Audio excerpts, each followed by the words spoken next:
स्तानिस्लावस्की की बुक चरित्र की रचना प्रक्रिया, बिल्डिंग ए कैरेक्टर, भाग 1, भौतिक चरित्र चित्रण की ओर। स्तानिस्लावस्की ने अपनी नवीन अभिनय पद्धति के प्रचार प्रसार के लिए जिस पाठ्यक्रम की रचना की, उसके पहले वर्ष के लिए उन्होंने अभिनेता अपने को भीतर से कैसे तैयार करे विषय पर पुस्तक लिखी थी। उससे आगे बढ़ने पर दूसरे वर्ष के लिए उन्होंने अभिनेता अपने को बाह्य रूप से कैसे समर्थ बनाए पाठ्यक्रम सुनिश्चित किया। अभिनय के इसी स्वरूप की विवेचना उनकी दूसरी पुस्तक चरित्र की रचना में मिलती है। अपनी इस पुस्तक को वे अंतिम रूप नहीं दे सके। हाशिए पर लिखे उनके सुझावों के आधार पर उसका संपादन उनके महाप्रयाण के बाद हुआ। अपनी दूसरी पुस्तक का आरंभ वे भौतिक चरित्र चित्रण की ओर अध्याय से करते हैं। अपने रंगमंच संस्थान के निर्देशक तोत्सोव से वे कहते हैं कि मेरे मन में उस प्रक्रिया की समझ तो है कि चरित्र रचना में के आवश्यक तत्वों का कैसे अपने भीतर बीजारोपण और फलीभूत होने के लिए संपोषण किया जा सकता है। इस मनोव्यापार के लिए प्रशिक्षण की विधान की भी मुझे जानकारी है, लेकिन अभी इस संबंध में मैं बहुत संतुष्ट नहीं हूँ कि चरित्र के भौतिक स्वरूप की रचना कैसे की जाए। ये इसलिए कि अगर हम अपने शरीर, अपनी वाणी, बोलने के ढंग, चलने फिरने की रीति एवं अन्य गतिविधियों के प्रयोग को नहीं समझते, अगर हम चरित्र चित्रण के ऐसे स्वरूप की खोज नहीं करते जो बिंब के सर्वथा अनुरूप हो, तो हम संभवतः उसकी अंतश्चेतना एवं जीवंत आत्मा को दूसरों तक नहीं पहुंचा सकते।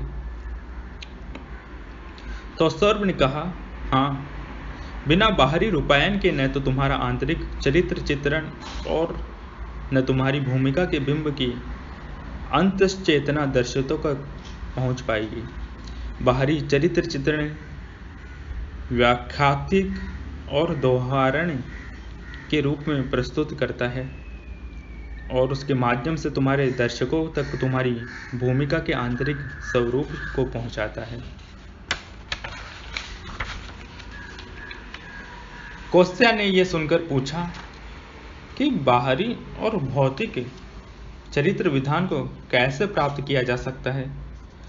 तो सर्व ने समझाते हुए ये कहा कि सही आंतरिक मूल्य स्थापित हो जाने पर प्राय समर्थ अभिनेताओं में चरित्र के अपेक्षित भौतिक स्वरूप का रूपायन अपने आप संपन्न हो जाता है।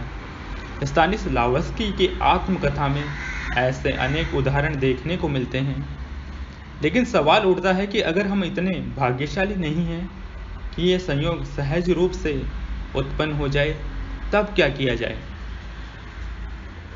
तो सौर ने इस संदर्भ में अपने तथा अन्य अनेक वरिष्ठ अभिनेताओं के अनुभव सुनाते हुए कहा कि चरित्र चित्रण का बाह्य रूप अंतःप्रेरणा से और विशुद्ध रूप से तकनीकी, यांत्रिक और सहज बाहरी युक्ति से प्राप्त किया जा सकता है। इससे यह सवाल उठा कि उस उचित तकनीक या यांत्रिक विधि को कैसे प्राप्त किया जाए। क्या ये कोई ऐसी वस्तु है जिसे सीखा जा सकता है, जिसकी कल्पना की जा सकती है, जिंदगी से लिया जा सकता है, अथवा पुस्तकों से शरीर विज्ञान के अध्ययन से उसे आकस्मिक रूप से प्राप्त किया जा सकता है।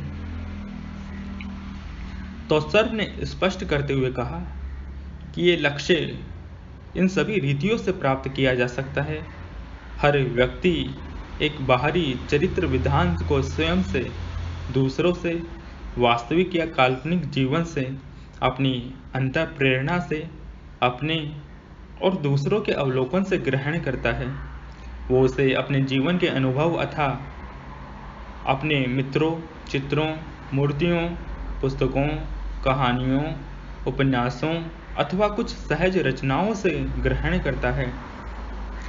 आधार से कोई अंतर नहीं पड़ता। शर्त केवल ये है कि ये बाहरी खोज करते समय वो अपनी आंतरिक अस्मिता को न खोए। अपनी बात को व्यावहारिक रूप से देने के लिए तो सर ने प्रत्येक छात्र को एक बाह्य चरित्र विधान तैयार करके धारण करने का निर्देश दिया। उनके इस आदेश को सुनकर पहले कुछ विद्यार्थी घबरा गए, लेकिन फिर विचार विमर्श करके हर एक ने स्वयं को किसी न किसी रूप में रूपायित करने का निश्चय किया। केवल ग्रीष्मा ही अपने स्वभाव के अनुसार निष्क्रिय और उपराम बैठा रहा।